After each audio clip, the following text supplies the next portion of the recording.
صلوا صلوا على رسول الله، على النبي صلوا صلاتنا توصلوا. بسم الله الرحمن الرحيم. اهلا وسهلا بكل مشتركين على القناة وكل اصدقائنا على القناة. النهاردة رغبة على طلب احد المشتركين على القناة اللي بعت لنا بمشكلة الغسالة النص اوتوماتيك اللي هو استاذ احمد عياد او استاذ عادل عياد تقريبا. يعني حصلت معاه مشكلة ومش عارف يجمع او معرفش يفك. فزي ما انتوا شايفين قدامكم كده الكاوتشة اللي هي بتبقى اسفل العصارة، دي الكاوتشة اللي موجودة اسفل العصارة الغسالة نص اوتوماتيك. طبعا انا عشان ازيل الكاوتشة ديت طبعا بحتاج ان انا افك العصارة مسمار واحد اللي يتفك، اللي هو المسمار الفوقاني مش التحتاني، وبالتالي ببتدي اضغط بصوابعي زي ما هنشوف حوالين الكاوتشة عشان اطردها لتحت. شايفين الجزء الابيض دوت ده مشرشر كده عشان اضغط زي ما انتوا شايفين كده، عشان بالتالي اطردها لتحت عشان تطلع معايا. انا حبيت اوريكم الاول قبل ما نعمل اي حاجة. الغسالة بتاعتنا دي العصارة او حوض التجفيف في الغسالة الهاف اوتوماتيك توشيبا. انا محتاج ان انا اشيل الفريم اللي موجود حوالين العصارة عشان اطلع العصارة بعد ما افك المسمار الاولاني اللي هو هيبقى فوق المسمار التاني. انا ما بفكوش، اللي هو بيبقى خاص بالموتور انا ما بفكوش، انا بفك المسمار الاولاني فقط عشان اسحب العصارة، عشان بيبقى ماسك الاكس، بيبقى فيه بطح موجود في قلب الاكس، فبالتالي انا بفك المسمار على اساس اسحب العصارة بتاعتي، انتشها مرتين 3 4 5 مسمار زي كده بيبقى ماسك العصارة. انا ببتدي الف كده واحدة واحدة. طبعا انا مركب العصارة دي بسم الله الرحمن الرحيم اهي بفضل الله طلعت. انا مركبها ومش هحمها، بس انا حبيت افكها عشان الاخ تقريبا عادل او احمد عياد، الاخ احمد عياد يعني قال لي انا حصلت معايا مشكلة ومش عارف، يعني مش عايزة تطلع، فبالتالي هو ممكن يكون فك المسمارين، واحنا مش محتاجين نفك المسمارين. انت مش هتطلع الطنبورة مع العصارة دي الكاوتشة لما تيجي تخرجها بتضغط على الجنبين بايديك الاتنين وتقوم ضاغط لتحت، بتضغط بايديك الاتنين من الجنبين وتقوم ضاغط لتحت تطرد الكاوتشة اللي ماسكة او حاملة للاويل سيل اللي بيخش جواه اكس العصارة. الكاوتشة مرنة اهي زي ما انتوا شايفين، ودي مشكلتها ان الاويل سيل قفش في الاكس اللي خاص بالعصارة، ابتدى ينزل مية على الموتور وبالتالي باظت، يعني الكاوتشة باظت. انا بجيب السيليكون في الجناب اللي احنا شاورنا عليها دي، بدي طبقة سيليكون خفيفة ومن فوق على اساس تساعد معايا لما اجي اركب. هركب من تحت، هركب الكاوتشة من تحت. يا رب يكون واضح كده.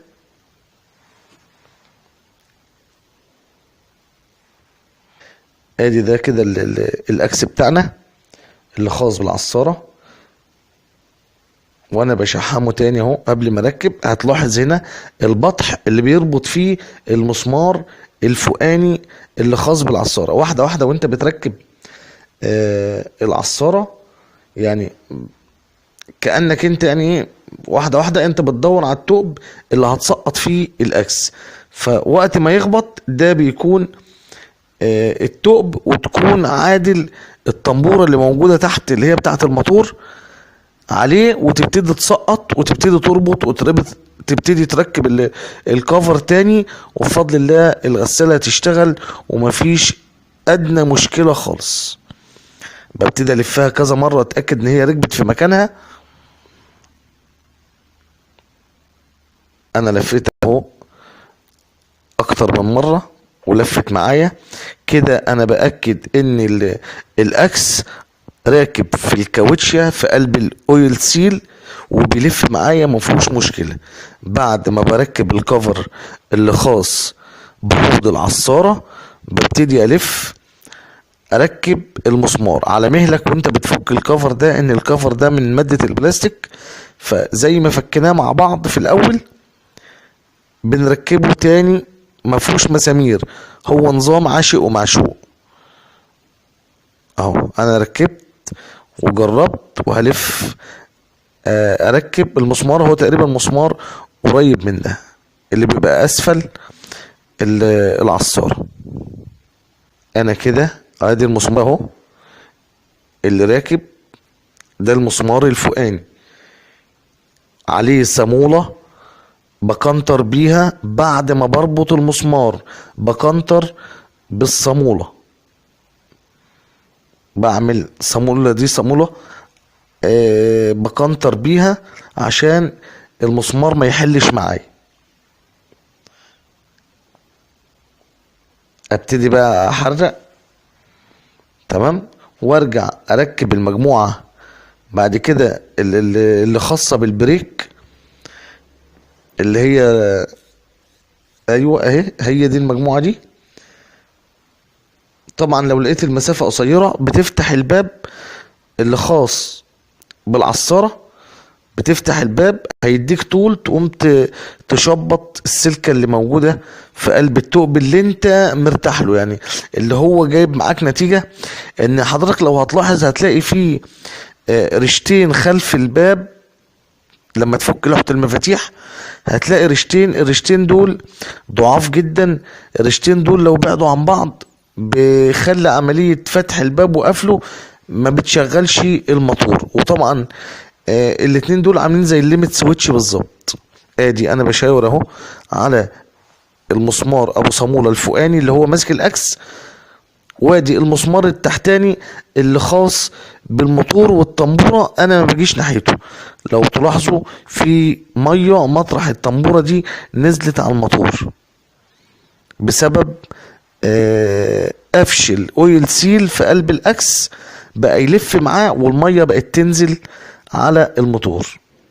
انا بربط الارضي بتاع الغسالة مكانه عشان ده كان مضايقني اثناء الفك والتركيب. طبعا الموتور ده كله فكناه وطلعناه بره وتنشف وتجفف من المية بسبب مشكلة نزول المية من العصارة عليه. فانت تراعي حاجة زي كده. طبعا موضوع فك الموتور ده سهل ما فيهوش مشكلة. الثلاث رجول اللي شايلين الموتور دول نظام كليبس في قاعدة الغسالة، نظام كليبس في قاعدة الغسالة، يعني الموضوع مش صعب.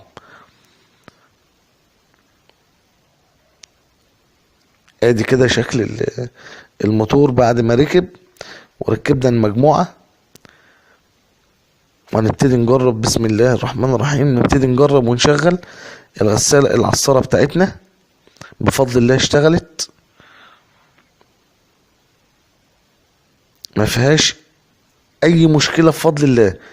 وطبعا بعد ما بتحط الكاوتشة اللي شايلة الاويل سيل بالعصارة، لو اتبقى سيليكون بتلف كده على اساس احنا بنأمن نفسنا ما يكونش فيه تسريب ولا اي حاجة.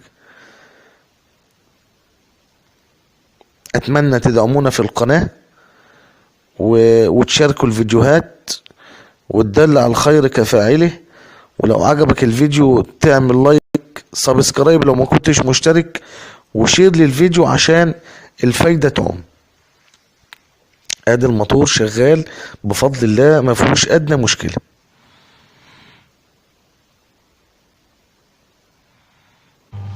اتمنى لو حد عنده سؤال او حد عنده مشكلة يكتب لنا في التعليقات واحنا بنرد على جميع الرسائل بفضل الله.